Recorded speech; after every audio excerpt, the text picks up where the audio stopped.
gobiernos de Uruguay y Argentina le formalizaron al presidente de la FIFA el pedido para que ambos países organicen el Mundial de Fútbol 2030. Infantino les respondió que falta mucho para eso, que primero hay que decidir la sede del Mundial 2026. Y nuestra ministra de Diseño, Gabriela Pallares, quiere responder esta pregunta hoy. ¿Tiene Uruguay estadios como para ser sede de un Mundial dentro de 14 años? Porque no queda mucho tampoco. Y vamos a tratar de responderla. Gabriela, ¿cómo te va? ¿Cómo estás, Mariano? Buen día. Bienvenida. ¿Qué Bienvenida. tal? Lindo desafío por delante. A ver, es una pregunta es una pregunta tan directa que si vos decís, para organizar Uruguay solo un Mundial, pero no, o sea, ni locos tenemos estadios, no hay chance de tener estadios. Pero de última vez, ¿tenemos estadios como para tener una sede de un grupo o dos grupos por lo menos, que es lo que sería en un Mundial con Argentina? A ver, aún en conjunto con Argentina y siendo puristas como está la reglamentación hoy por hoy, la respuesta sería no. Un no rotundo. Dependerá de lobbies que se hagan y de flexibilidad o no que tenga la evolución de las negociaciones de acá a los próximos 14 años justamente. Pero, en rigor, esto fue producto de lobbies que se están haciendo desde hace varios años, te diría, y que se formalizó en enero cuando Macri y Vázquez, en un encuentro, es como que formalizaron el tema. Y aprovechando ahora la visita del presidente de la FIFA, es como que se le dio como más cuerpo al andamiento al tema. De hecho, hay estudios de arquitectura de acá de Uruguay que ya han hecho se han difundido como renders y visualizaciones de lo que sería un estadio centenario reformado de acuerdo a los parámetros que exige la FIFA. A ver, la FIFA tiene como una normativa muy estricta, tan estricta que te contempla absolutamente cada centímetro cuadrado de los estadios deportivos para que califiquen para ser mundialistas. Mundialistas se denomina a los estadios que alojaron o pueden alojar una final del mundo, digamos. Hay como distintas categorías, algunos son para las primeras fases y otros para la final del mundo. Para las primeras fases se admiten estadios de 40.000 personas, pero para las finales se exigen que sean de 80.000. Claro, y creo que para el partido inaugural también. Exacto, está inaugural y final, digamos. El resto de las fases pueden tener 40.000 personas. Sí, yo no sé cómo serán los requisitos para los estadios que albergan semifinales, ¿no? Capaz que hay un intermedio ahí, pero las semifinales casi la final. No, exacto, pero yendo a los extremos, es como que uno se queda con eso. Entonces, cuando uno ve el parque inmobiliario de estadios y de capacidad, tanto de Uruguay como de Argentina, tomando en cuenta, por ejemplo, que el máximo nuestro, que es el Centenario, que tiene 60.000 personas, es como que ese principal nuestro ya no llegaría a esa capacidad. Y los que se están inaugurando ahora, como reformas del Parque Central o el de Peñarol o lo que sea, tampoco llegan a andan en las 40.000 butacas. El tema, los argentinos pasa lo mismo, tiene una sede, tiene un montón de sedes mucho más modernas, una velocidad de inauguraciones y de previsión de reformas también, pero todas en el entorno entre 40 y 60.000 butacas.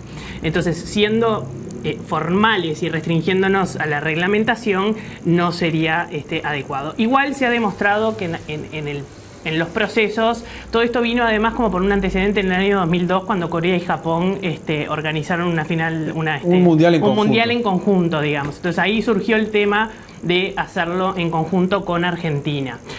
Y bueno, en realidad depende de un montón de cosas. La normativa además no es solo en función de los estadios, hay que tener en cuenta. Si bien los estadios tienen un montón de requisitos, desde, por ejemplo, tienen que desaparecer los fosos, o sea, es muy folclórico ver el partido atrás de un alambrado, pero ya en la parte de los estadios de ese tipo no califica. No. Un montón de temas de porcentaje de butacas cubiertas, palcos para la prensa, palcos particulares, temas de circulaciones, de ángulos de visual hacia el juego, un montón de cosas desde servicios médicos para los visitantes y para los jugadores, un montón de cosas que tienen que estar previstas de esa forma, pero no solo en los estadios, sino también en la ciudad.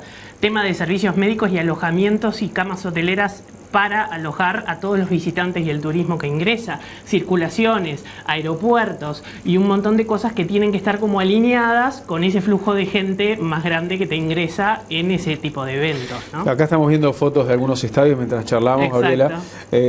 Por supuesto que el de Peñarol pasó a ser el más sofisticado de todos, pero no llega a la capacidad para una final, pero sí tiene capacidad de 40.000 personas. Tenemos el Estadio Centenario, por supuesto, el Parque Central, la cancha de Nacional, otro que podría ser en Montevideo es el Estadio Luis Trócoli por capacidad, pero no llega porque creo que tiene capacidad para 25.000 personas, y aparecen algunos estadios del interior. Y en Argentina, si bien el estadio de River es el más grande y el histórico, el más sofisticado es el de La Plata. El de La Plata me parece que como con son el único los capacitado últimos que se mundial, van inaugurando, reformando y que van contando como las últimas tecnologías. Yo fui a ese a ver un partido y me sentí en un estadio mundialista, en el de La Plata. Y en la de River no te sentís en un estadio mundialista. Totalmente, claro. A ver, hay recursos de reforma de los estadios que se han hecho en muchas sedes, que no es que los hacen todos a nuevo, sino que algunos se reforman. Y es, por ejemplo, como el recurso de agregarles bandejas de tribunas, por ejemplo, para ampliar la parte de capacidad, ampliar bandejas para la parte de palcos, techados independientes que se hacen como independientes de la estructura previa del estadio, que son como recursos que te permiten reformar lo existente. Hay que tener en cuenta también que piden 12 sedes, 12 estadios, o sea, ponerle que lo dividas entre 2 y sean 6 de cada lado, pero a su vez no puede haber más de 2 por ciudad. Entonces, cuando son 2 por ciudad, y tú, por ejemplo, en Montevideo tenés el Estadio Centenario, el segundo ahora, ¿cuál es? ¿El de Peñarol o el de Nacional? Suponete, entrás como en esos conflictos de intereses que son como complicados, ¿no? Y a ver, era el de Nacional, pero siendo sinceros y viendo el de Peñarol hoy, es el de Peñarol. Sí, tiene más capacidad, es más moderno. Tal cual, claro. Es más moderno. Ahora, estamos viendo unas imágenes que son de algunos estudios, como Biglieca y Asociados, es un estudio que ha hecho estadios para Río, en Brasil, tiene una sede en Brasil, y tiene un proyecto para reforma del Estadio Centenario. Y hay otro estudio de arquitectos que también han hecho como varias visualizaciones de lo que sería el Estadio Centenario reformado para adaptarlo a esas posibilidades.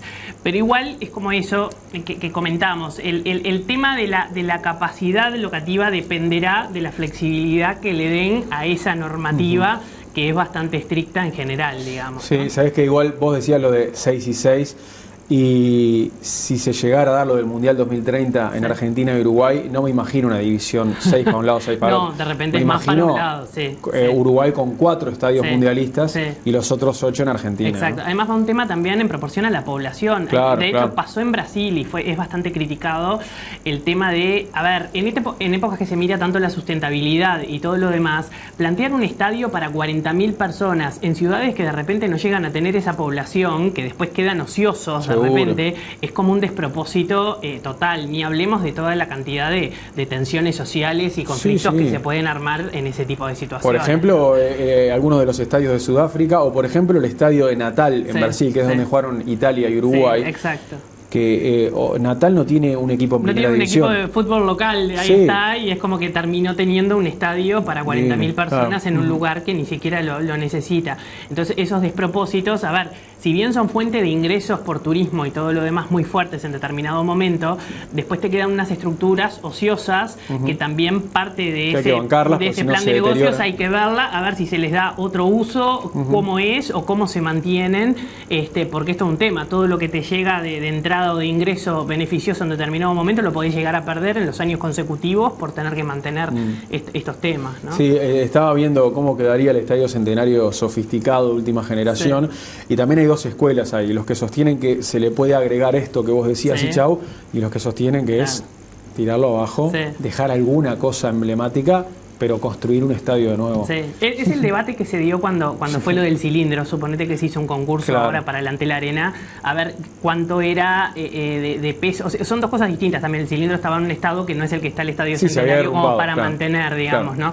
Entonces, algunos como que querían preservar hasta la memoria como de la planta circular o lo que fuera, y bueno, entras como en esas bibliotecas distintas justamente de si es mejor tirarlo abajo y tener una cosa independiente con una personalidad propia. La idea de tirar abajo el Estadio Centenario choca, ¿no? Pero es un impacto, es además como darse contra una pared. Además, un tema de memoria y de lo que significó, o sea, no hay que olvidar que Todo esto va porque el 2030 festeja los 100 años de 1930, que fue la primera Copa del Mundo, la primera que ganó Uruguay, y que además fue hecho, o sea, es patrimonio nacional, y además fue hecho en un lapso récord para la época, fue hecho en menos de un año, y bueno. Pero fue hecho para la época, porque además, si bien choca la idea de que tiren abajo el Estadio Centenario, hay que ser realista y decir, a ver, si querés hacer un mundial en 2030, ¿está bien tener un estadio de 100 años?